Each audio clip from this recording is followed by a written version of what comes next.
करते हैं स्टूडेंट्स आज की क्लास। क्वेश्चन है, शिक्षा आज के समय डैश के वाहक के अतिरिक्त कुछ भी नहीं है। तो शिक्षा का अगर आज का समय देखा जाए तो सिर्फ जीविका के वाहक के अतिरिक्त कुछ भी नहीं है। B is right answer student, Jeevika. ग्राम पंचायत का जो मुखिया होता है वो क्या होता है? ग्राम पंचायत का मुखिया राष्ट्रपति, पीडीओ, सचिव, कोई भी नहीं होता स्टूडेंट्स। कर्नाटक में ग्राम स्तर का ग्राम स्वशासन क्या कहलाता है? तो कर्नाटक में ग्राम स्तर पर ग्राम स्वशासन जो कहलाता है ग्राम पंचायत कहलाता है। ग्रामीण लोगों का प्राथमिक व्यवसाय क्या था?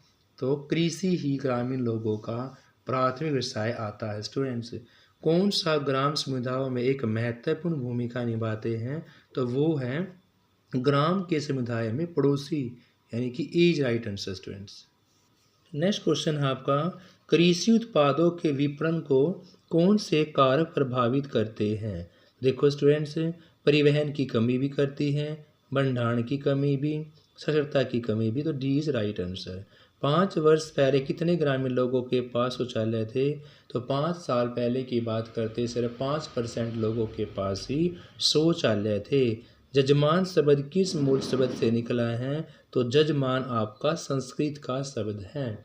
जजमान शब्द किसका है? संस्कृत का शब्द है। कृषक शिक्षा को नापसंद क्यों करते हैं? क्योंकि ये समय साध्य है।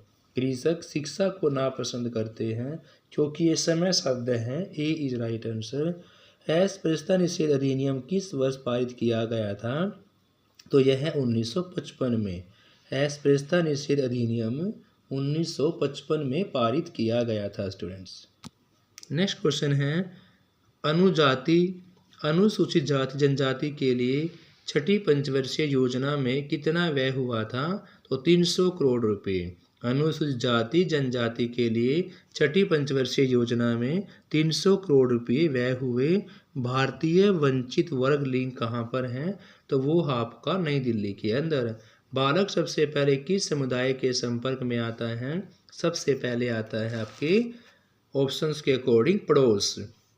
किस कारक ने गांव को अपनी पारंपरिक पैठ खो दी है? तो वो है विवाह प्रणाली, परिवार प्रणाली, जाति प्रणाली। D is right answer. किसका व्यवहार स्वाभाविक होता है बनावटी होता है? तो ग्रामीण लोगों का स्वभाव होता है स्वाभाविक।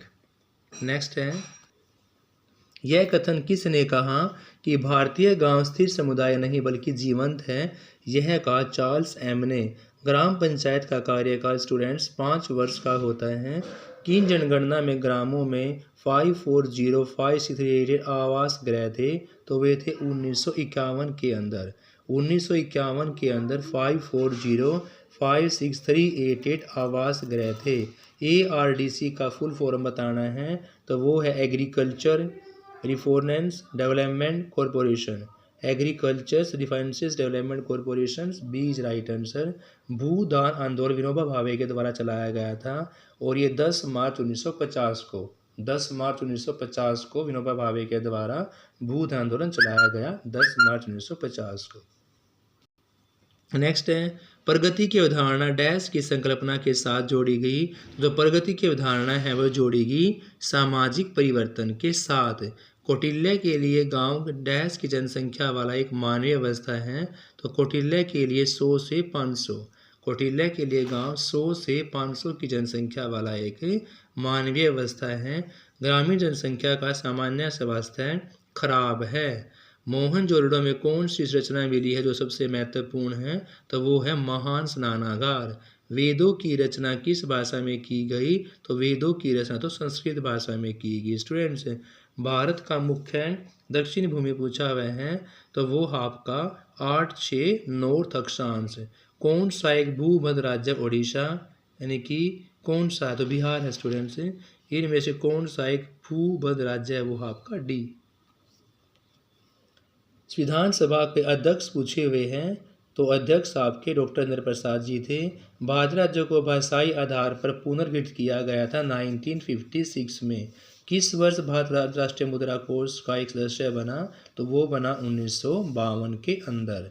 ₹1 के नोट और ₹1 के सिक्के जारी करने का प्राधिकरण किसको होता है? तो ₹1 का नोट और सिक्के वित्त मंत्रालय को। किसको स्टूडेंट्स? वित्त मंत्रालय को। नेक्स्ट क्वेश्चन है, हमारे राष्ट्रीय ध्वज में चक्र कितनी तीलियां हैं? तो इसमें स्टूडेंट्स आपकी 24 तीलियां हैं।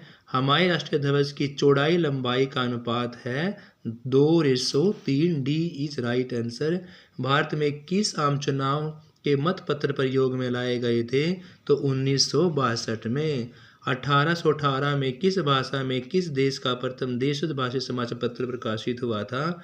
तो वो हुआ था आपका स्टूडेंट्स बंगाली में। स्वतंत्र भारत का पहला प्रधानमंत्री कौन है? तो वो है students doctor BR Ambedkar. Thank you students, बाकी क्वेश्चन कल करेंगे।